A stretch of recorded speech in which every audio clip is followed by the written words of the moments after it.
英知ラボにようこそ、エリよ。今回は少し根本的な話をしましょうか。あなたの財布に入っている福沢諭吉や渋沢栄一が印刷された紙幣、あるいはスマホの銀行アプリに表示されている数字の羅列。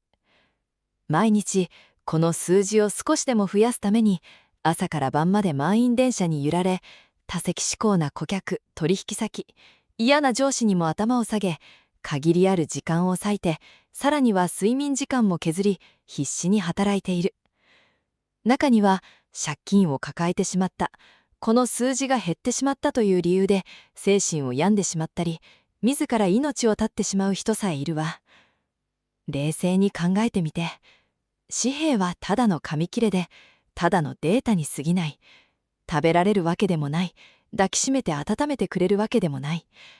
それなのになぜ人間はこれほどまでにお金に執着し、人生を狂わせてしまうのか。皆が欲しがっているのに一番理解していないお金の正体について徹底的に解剖していくわ。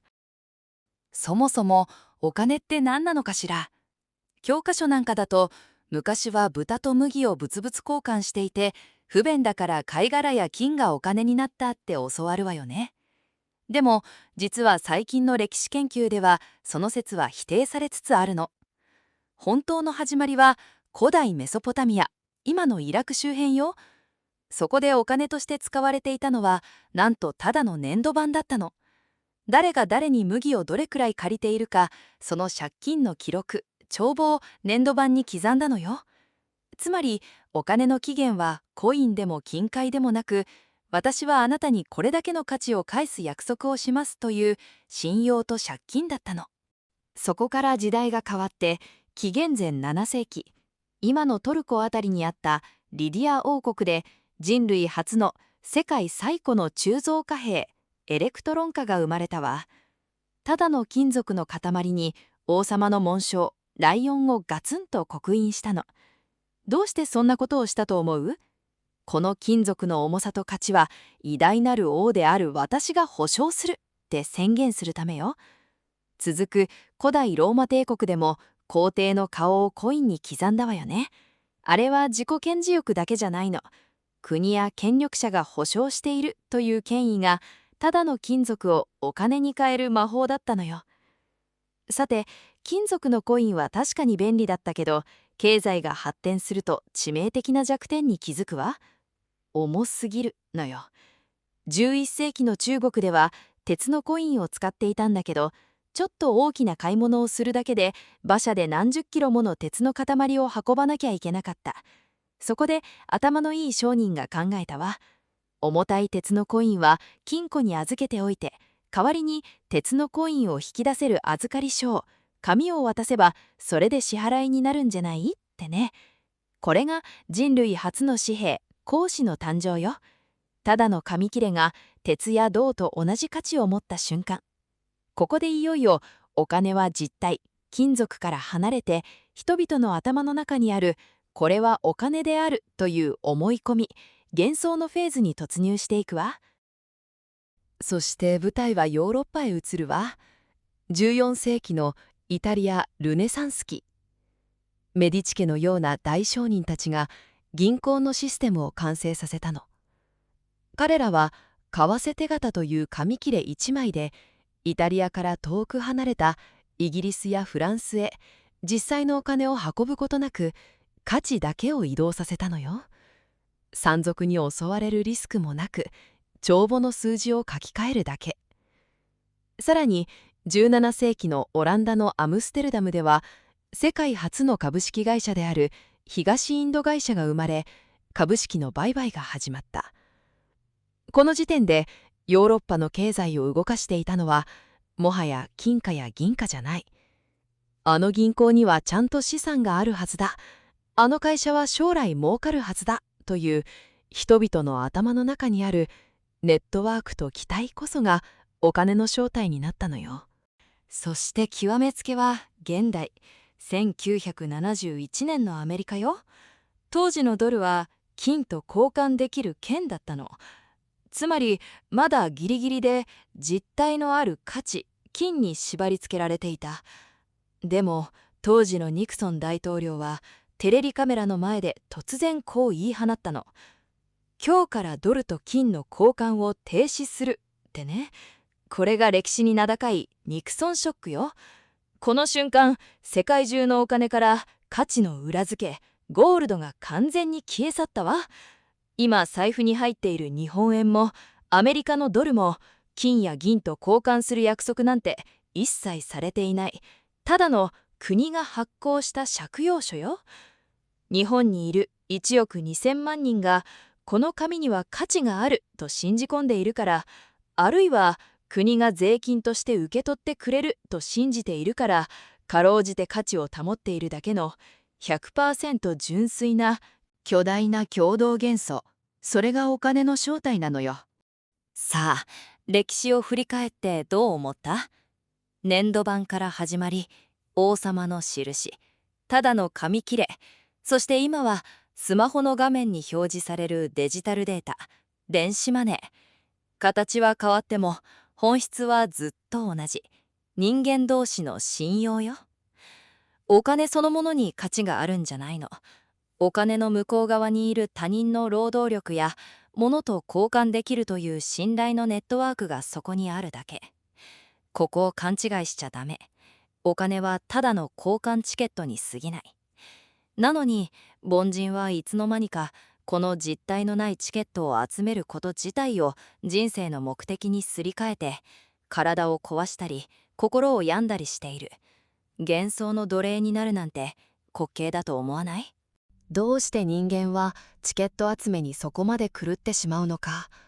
それは私たちが資本主義という極めて優秀で極めて残酷なシステムの中で生きているからよ。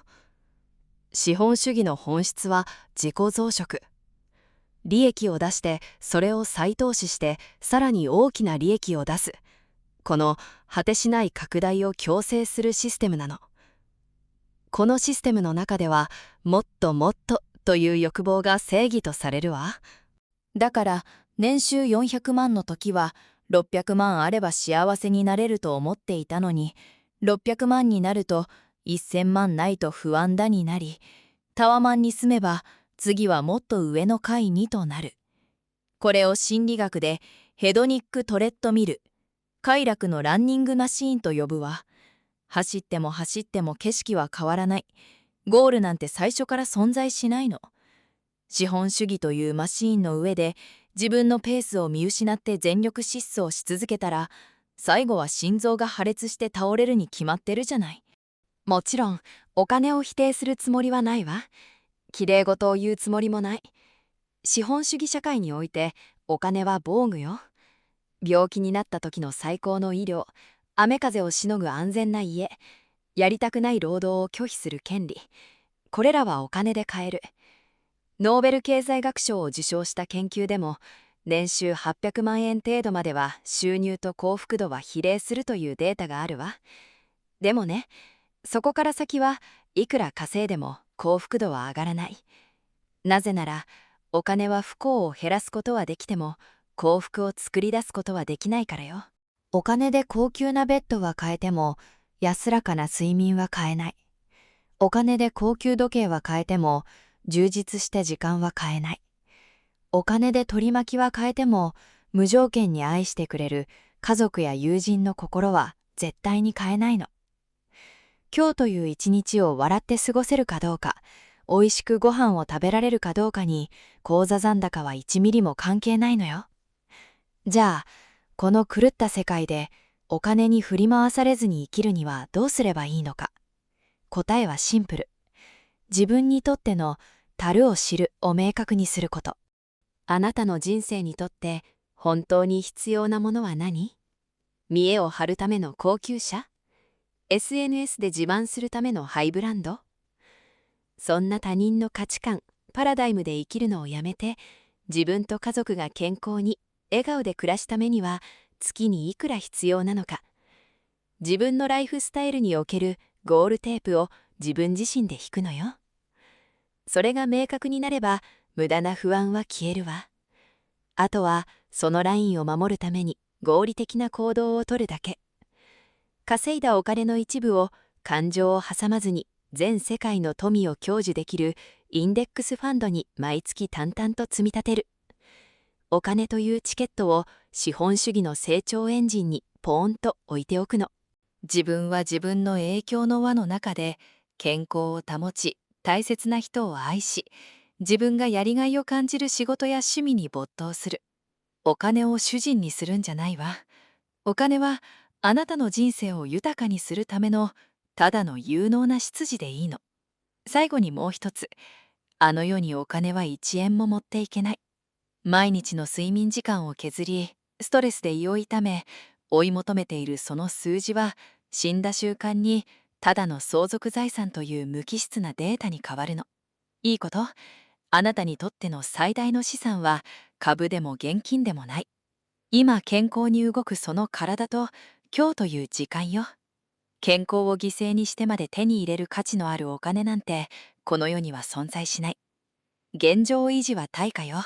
でも走る方向とペースは自分で決めること。さて、今日はここまで。温かいお茶でも飲んでぐっすり寝て。あ、そうそう。